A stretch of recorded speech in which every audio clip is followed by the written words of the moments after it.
Welcome to Conscious Movie Reviews. I'm your host Joy Davis, and here to review the action and adventure film Spider-Man: Homecoming. In Queens, New York, Peter Parker led a double life as a sophomore in high school and wannabe superhero. His internship with billionaire Tony Stark was just a cover for his crime-fighting activities as Spider-Man. He was anxious to do more with the Avengers team. In his mind, he was an official superhero. To Stark, he wasn't ready. The current popularity of superheroes comes at a time when there's eroding confidence in our legal system and widespread terrorism. It's a collective call for us to activate our personal power, the greatness within, to do extraordinary things, just like a superhero. As Peter's mentor, Stark provided him with a weaponized, artificially intelligent suit, but fell short on guiding him about what to do and not do as Spider-Man.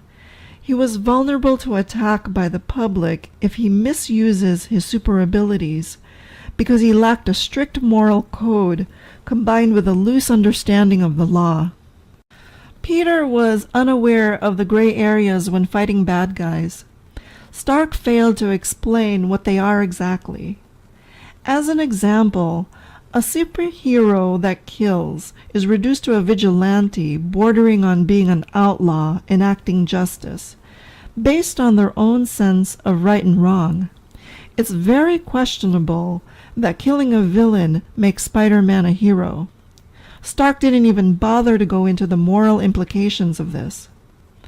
By knowing the distinct difference between upholding justice versus enacting justice, Stark formed his own paramilitary force of superheroes, being careful to work alongside law enforcement and peacekeeping agencies. He erred on the side of what was legally okay to do with the authority given. When some masked robbers broke into an ATM machine, Peter was gung-ho to stop them as Spider-Man. In a surprise move, they fought back using advanced alien weaponry supplied by Adrian Toomes. A professional salvager, Toomes was bitter about losing his contract with the city to clean up the debris from the battle in New York between the Avengers and alien Chitauri. The work was taken over by Stark's U.S. Department of Damage Control. Being an opportunist, Toomes headed up a new business of repurposing the alien technology into arms for sale on the black market. And by making a flying suit from the debris, he became the Vulture. Spider-Man foiled an arms deal between Toomes' associate and a local gangster when he chased after them, but was trapped by the Vulture with a blanket and nearly drowned. Iron Man had to be remotely brought in by Stark to save him. In life, what appears to be your adversary is really your greatest teacher to achieve self-mastery. Vulture was a lesson in patience to balance out Peter's impulsive nature. It's good practice to see the whole picture and options available before acting on it. By nature, predatory birds are aware of shadows closing in on them to know that they're being watched and eliminated. Vulture teaches us not just as Spider-Man about seizing opportunities. Vultures don't hunt. They seize whatever resources are nearby, reminding us that we don't have to work hard, just smart, using the elements in unusual and clever ways to get what we want. Spider-Man taught Vulture some lessons of his own by example. The webs he created came to symbolize how you can be a weaver of life's fate, to create a whole safe space that supports your life's purpose.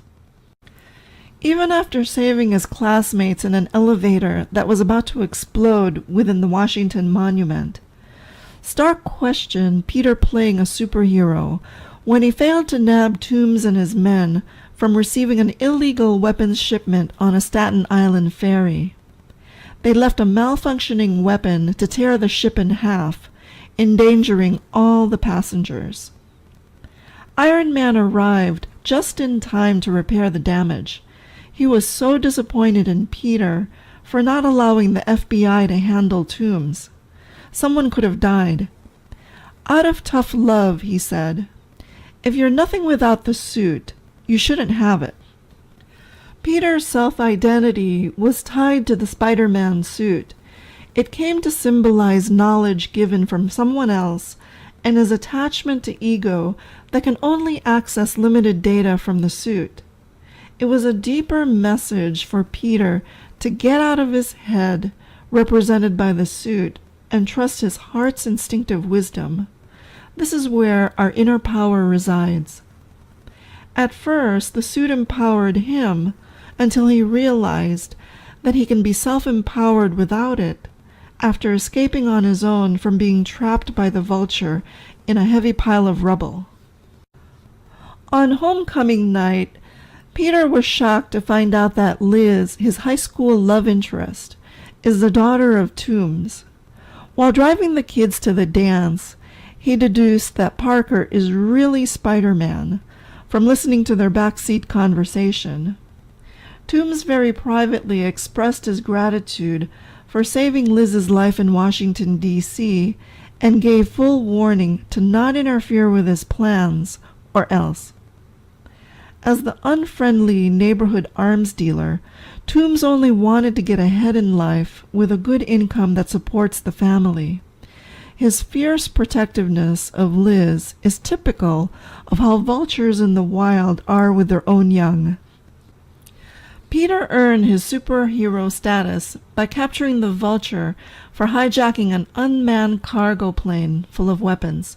He was given by Stark a place on the Avengers team and to reclaim the Spider-Man suit, only to graciously refuse the offers.